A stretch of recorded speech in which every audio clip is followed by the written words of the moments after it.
பரலோகத்திலிருந்து கர்த்தருடைய தூதனின் வலுவாய் தொனிக்கும் 7ஆம் எக்கால சத்தம், பயப்படாதிருங்கள், இதோ சர்வ சிருஷ்டிக்கும் மிகுந்த சந்தோஷத்தை உண்டாக்கும் நற்செய்தியை உங்களுக்கு அறிவிக்கின்றேன். வருத்தப்பட்டு பாரஞ்சுமக்கிறவர்களே, நீங்கள் எல்லோரும் எல்லா நாமத்திற்கும் மேலான நாமத்தை உடைய என்றென்றைக்கும் ஸ்தோத்தரிக்கப்பட்ட, காலத்தை தாண்டியும் ஸ்தோத்தரிக்கப்படுகின்ற சர்வ வல்லமுள்ள மகிமையின் கர்த்தராகிய கிறிஸ்துவனிடத்தில் வாருங்கள். சர்வத்தையும் வார்த்தையினால் ஜனிப்பித்த மகிமையின் பிதாவாகிய கிறிஸ்துவுக்கு எபிரேயர் 11:1 உள்ள வேத வாக்கியத்தின்படியான விசுவாசத்தால் கீழ்ப்படியுங்கள். கடைசி வரை அதில் நிலைத்திருங்கள். அப்பொழுது அவர் உங்களுக்கு இப்பொழுதே இளைப்பாறுதலை தந்தருள்வார். கர்த்தராகிய கிறிஸ்துவுக்கே மகிமை உண்டாவதாக. ஆமென். யார் அந்த மகிமையின் பிதா? பகுதி 25. கர்த்தராகிய கிறிஸ்துவுக்குள் அழைக்கப்பட்டவர்களே, ஆண்டவரும் சர்வவல்லமுள்ள நம்முடைய பிதாவுமாகிய கிறிஸ்து இயேசுவின் கிருபையினால் உங்களுக்கு உண்டான விசுவாசத்தால் கர்த்தராகிய கிறிஸ்துவுக்கு கீழ்ப்படுகின்ற எந்த ஆத்மாவும் கிருபையின் ரூபமானவரின் மகிமையை அடையும் பொருட்டாக கர்த்தரால் அனுப்பப்பட்டவர்களாகிய எங்கள் சுவிசேஷத்தினாலே அந்த மகிமைக்குள் பிரவேசிக்கும் ரட்சிப்பை நீங்களும் அடையும்படியாக கர்த்தரால் அழைக்கப்பட்ட உங்களை முதலாவதாக கிறிஸ்துவுக்குள் விசுவாசத்திற்கு கீழ்ப்படிய பண்ணும்படி சத்தியமாகிய அவரை வெளிப்படுத்தி சகலருக்கும் அறிவிக்க உன்னதத்திலிருந்து அடிமை அனுப்பப்பட்டதால் உங்களுள்ள மூப்பருக்கு உடன் மூப்பனும் கர்த்தராகிய கிறிஸ்துவின் பாடுகளுக்கு சாட்சியும் இனி கர்த்தராகிய கிறிஸ்துவினால் வெளிப்படும் மகிமைக்கு பங்காளியும் சர்வமுமான மகிமையின் கிறிஸ்துவனிடத்தில் கிருபையையும் அப்போஸ்தல ஊழியத்தையும் அவருடைய சித்தத்தின்படியே அவரிடத்தில் பெற்றுக்கொண்டதால் உங்கள் மத்தியில் உயிரோடு இருக்கின்ற அப்போஸ்தலனாகிய சிலோவாம் பவுல் சர்வ வல்லமுள்ள கர்த்தராகிய கிறிஸ்துவின் கிருபையினால் உங்களுக்கு உண்டான விசுவாசத்தால் அவருக்கு நீங்கள் கீழ்ப்படிவதால் கிருபையானவரின் மகிமையோடு கூட உங்கள் ஆத்துமா ஒப்புரவாகும்படி உங்களுக்கு கடந்த 24 செய்திகளில் மகிமையின் பிதாவாகிய கிறிஸ்து என்ற மெய்ஞானத்தையும் புத்தியையும் சொல்லி இருக்கின்றேன். இன்று 25வது செய்தியில் அதை குறித்து வார்த்தையும் கர்த்தருமாகிய கிறிஸ்து தரும் செய்திக்கு மீண்டும் செவி கொடுப்போம். யூதா 1 முதல் 8 வசனங்களில் வெளிப்படுத்தப்பட்டபடி வேத வாக்கியத்தின்படியான விசுவாசத்தில் பூரணமானதால் மகிமையின் பிதாவினால் பரிசுத்தமாக்கப்பட்டவர்களுக்கும் அவருடைய கிருபையினாலே காக்கப்பட்டவர்களுமாகிய அழைக்கப்பட்டவர்களுக்கு கர்த்தராகிய பரிசுத்த ஆவியானவர் அறிவிக்கின்றதாவது, மகிமையின் கிறிஸ்துவுக்குள் மறுபடியும் பிறந்தவர்களே, உங்கள் விசுவாசத்தில் கடைசி வரை நிலைத்திருந்து ரட்சிக்கப்பட பரிசுத்தவான்களுக்கு ஒரு விசை ஒப்பு கொடுக்கப்பட்ட விசுவாசத்திற்காக நீங்கள் கடைசி வரை தைரியமாக போராட வேண்டும் என்று உங்களுக்கு எழுதி அதை வெளிப்படுத்தி அதை அறிவித்து உணர்த்துவது அவசியம் என்று மீண்டும் கர்த்தரால் நடத்தப்படுகின்றேன். நன்றாக கவனியுங்கள். வார்த்தையானவரின் மகிமையை குறித்து உபதேசியாமல் இந்த உலகத்தின் அதிபதியினால் நடத்தப்படுகின்றவர்கள் 3 பேர், அதாவது 3 நபர்கள் ஒன்றாயிருக்கிறார்கள் என்றும், சிலர் 2 பேரும் வல்லமையும் ஒன்றாயிருக்கிறார்கள் என்றும், இன்னும் சிலர் கர்த்தர் ஒருவரே, அவர் நாமம் கிறிஸ்துவே என்று அறிவித்தும், நீங்கள் கட்டட ஆலயங்களிலும் கட்டட சபைகளிலும் கூடுவதும் காணிக்கை தருவதும் அவசியம் என்றும், இன்னும் அநேகர் முற்கால தீர்க்கதரிசி பிற்கால தீர்க்கதரிசி என்றும் தங்களை குறித்து தீர்க்கதரிசி அப்போஸ்தலன் ஊழியக்காரன் என்று சொல்லுகின்ற கர்த்தரால் அனுப்பப்படாத மனுஷர்களை மகிமைப்படுத்துவதன் மூலமும் ஒன்றான ஆண்டவராகிய நம்முடைய கர்த்தராகிய இயேசு கிறிஸ்துவை மறுதலிக்கின்ற பக்தியற்றவர்களாகிய சிலர் பக்க வழியாகிய கர்த்தரால் உண்டாக்கப்படாததும் நீங்கள் தொழுது கொள்கின்றதுமான ஆலயங்களிலும் சபைகளிலும் நுழைந்திருக்கிறார்கள். அவர்கள் கர்த்தராகிய கிறிஸ்துவை விட்டுவிட்டு தாங்களும் பிரிந்து உங்களையும் பிரித்து கிருபையை விட்டு விழுந்து போகும் ஆக்கினைக்குள்ளாவார்கள் என்று பூர்வத்திலே எழுதியிருக்கின்றது. அழைக்கப்பட்டவர்களே, நீங்கள் முன்னமே அறிந்திருந்தாலும் கர்த்தருடைய அப்போஸ்தலனாக நான் உங்களுக்கு நினைப்பூட்ட விரும்புகிறது என்னவெனில், கர்த்தர் தமது ஜனத்தை அடிமைத்தனத்திலிருந்து, அதாவது பாவத்துக்கும் சாபத்துக்கும் உட்பட்டவர்களாய் இருந்ததால் மரணத்துக்கு அடிமைப்பட்டவர்களை மகிமையின் கர்த்தராகிய கிறிஸ்து தன்னுடைய மகிமையினாலும் காருண்யத்தினாலும் அழைத்து, அதாவது 2 பேதுரு 1:3 தன்னுடைய மகிமையும் காருண்யமாகிய கிருபையும் ஒன்றே என்று அறிவிப்பதே சுவிசேஷம் என்பதை உணர்த்தி, அந்த சுவிசேஷத்தினால் நம்மை அழைத்து ஆக்கினை தீர்ப்பிலிருந்து வெளியே வரப்பண்ணி கிருபையினால் பின்பு ரட்சித்தும் கடைசி வரை கர்த்தராகிய கிறிஸ்துவிடத்தில் நிலைத்திராதவர்களாகிய விசுவாசிகளை கர்த்தர் அழித்தார். அதே போல தங்கள் ஆதி மேன்மையை காத்துக்கொள்ளாத தூதர்களும் நியாய தீர்ப்புக்கென்று கட்டி வைக்கப்பட்டுள்ளனர் என்பதையும் உங்களுக்கு மீண்டும் நினைவூட்டுகிறேன். மணவாளனாகிய மகிமையின் கிறிஸ்துவுக்கு விரோதமான உபதேசங்களினால் கிரியைகளினால் சோதோம் கொமேரா பட்டணக்காரர்களைப் போல விபச்சாரம் பண்ணி, அதாவது வார்த்தையானவர் மாம்சத்தில் இறங்கி வந்தும் ரட்சிப்பின் வழியை குறித்து வெளியரங்கமாய் அறிவித்தும் விசுவாசத்தால் கீழ்ப்படியாமல் வேறொரு உபதேசமாகிய அந்நிய மாம்சத்தை தொடர்ந்ததால் நித்திய அக்கினியின் ஆக்கினையை அடைந்து பின் வருகிறவர்களுக்கு திருஷ்டாந்தமாக வைக்கப்பட்டிருக்கிறார்கள். நீங்கள் என்ன செய்து கொண்டிருக்கின்றீர்கள்?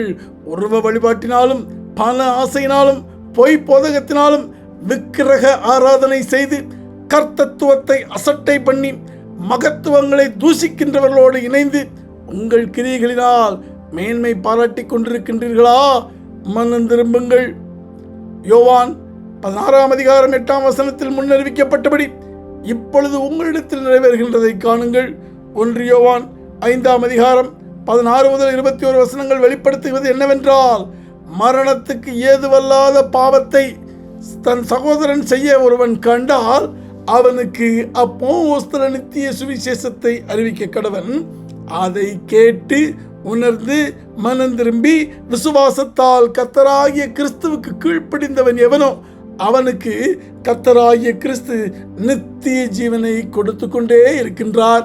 மரணத்துக்கு ஏதுவான பாவம் உண்டு, அதை குறித்து வேண்டுதல் செய்ய நான் ஒருபோதும் சொல்லேன். ஏனென்றால் ஆத்ம மரணத்துக்கு ஏதுவான பாவம் என்ன என்பதை உங்கள் கண்களுக்கும் காதுகளுக்கும் முன்பாக மீண்டும் மீண்டும் வைக்கின்றேன்.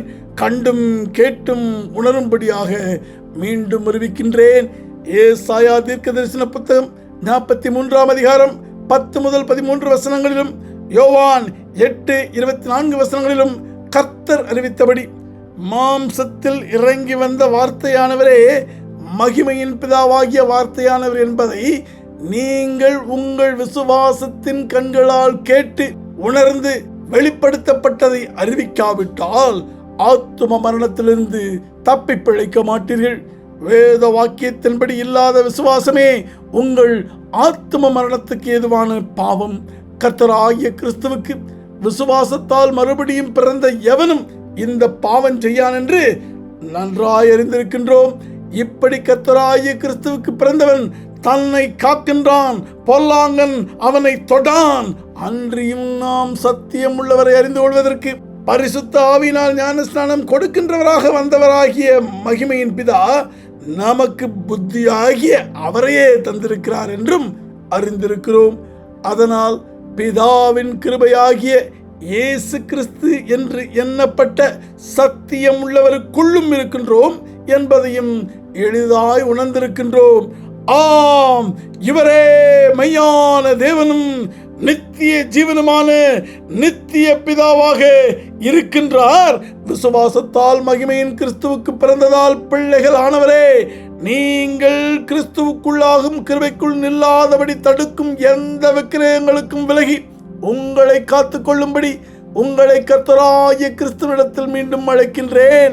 மகிமையின் பிதாவாகிய கிறிஸ்துவுக்கு பிரியமானவர்களே, மகா பரிசுத்தமான மகிமையின் பிதாவாகிய கிறிஸ்து இயேசுவின் மேல் வைக்கும் விசுவாசத்தின் மேல் உங்களை உறுதிப்படுத்திக் கொண்டு பரிசுத்த ஆவிக்குள் ஜெபம் பண்ணி கர்த்தருடைய கிருபையில் உங்களை காத்துக்கொண்டு அவருடைய நித்திய ஜீவனுக்கு ஏதுவாக நம்முடைய கர்த்தராகிய கிறிஸ்து இயேசுவினுடைய இரக்கத்தை பெற காத்திருங்கள். அல்லாமலும் நீங்கள் பகுத்தறி உள்ளவர்களாயிருந்து சிலருக்கு இரக்கம் பாராட்டி சிலரை அக்கினியிலிருந்து இழுத்துவிட்டு அப்போஸ்தல நித்திய சுவிசேஷத்தினாலே கர்த்தருக்கு பயப்படுகின்ற பயத்தோடு கர்த்தரால் ரட்சிக்கப்படும்படி அவர்களை நடத்தி மனுஷனுக்கேற்ற சிந்தையாகிய மாம்சத்தால் கரைபற்றிருக்கிற வஸ்திரத்தையும் வெறுத்து தள்ளுங்கள். வலுவாதபடி உங்களை காக்கவும் தமது மகிமையுள்ள சன்னிதானத்திலே மிகுந்த மகிழ்ச்சியோடு உங்களை மாசற்றவர்களாய் நிறுத்தவும் வல்லமையுள்ளவரும் தாம் ஒருவரே ஞானமுள்ளவருமாகிய நம்முடைய இரட்சகரான மகிமையின் கர்த்தராகிய கிறிஸ்துவுக்கு கனமும் மகத்துவமும் வல்லமையும் அதிகாரமும் இப்பொழுதும் எப்பொழுதும் நித்திய நித்தியமாக உண்டாவதாக என்று யூதா புத்தகம் 1 அதிகாரம் 19-25 வசனங்கள் உங்களுக்கு உணர்த்துவதை நன்றாய் இருதயத்தில் உணர்ந்து கொள்ளுங்கள். ஆமேன். நீ உயிரோடு பூமியில் வாழும் இந்த கிருபையின் நாட்களில் சர்வ வல்லமையுள்ள கர்த்தராகிய கிறிஸ்துவின் அப்பமிக்குதலில் பங்கு கொள்ள அதிகாலையில் சர்வ வல்லமையுள்ள கர்த்தராகிய கிறிஸ்துவோடு கூட சபை கூடி அவருடைய நேரடியான உபதேசத்திற்கு செவி கொடுத்து அதை உணர்ந்து கொள்வதனால் புசித்து உணர்த்தப்பட்டதை உங்கள் ஆவியாத்மா சரீரத்தில் நிறைவேற்றுவதனால் பானம் பண்ணி உங்கள் விசுவாசத்தால் கர்த்தராகிய கிறிஸ்துவுக்கு கீழ்ப்படியுங்கள். கடைசி வரை அதில் நிலைத்திருங்கள். கர்த்தரை அறிகிற அறிவில் வளருங்கள். அழைக்கப்பட்ட சகலரையும் அப்படியே மகிமையின் கர்த்தராகிய கிறிஸ்துவுக்குள் வளரச் செய்யுங்கள்.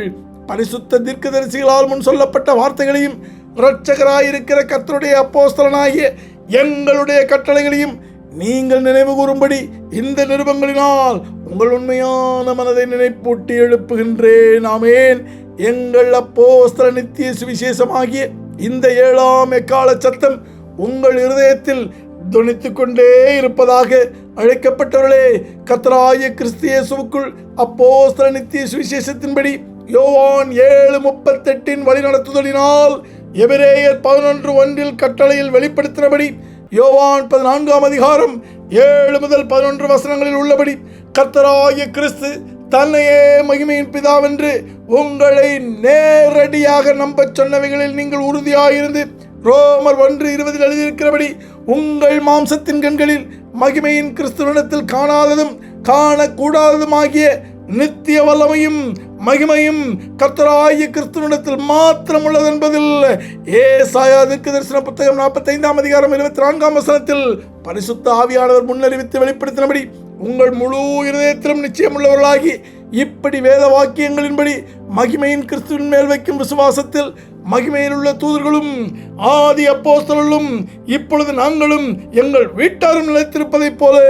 நீங்களும் உங்கள் வீட்டாரும் எங்களோடு கூட மகிமையின் கர்த்தராகிய கிறிஸ்துவுக்குள் இப்படி ஒரே சிந்தையாயிருந்து விசுவாசத்தால் கீழ்ப்படிந்திருக்க அழைக்கப்பட்ட உங்களுக்கு மகிமையின் கர்த்தராகிய கிறிஸ்துவின் நாமத்தினாலே கர்த்தருக்கு முன்பாக அவருக்கென்று ஒளி வீசும் சபையாயிருந்து மீண்டும் கர்த்தரின் முகத்தின் மகிமையின் பேரொளியை உங்கள் மேல் அப்போஸ்தல நித்திய சுவிசேஷ வெளிச்சமாக பிரதிபலிக்கின்றேன்.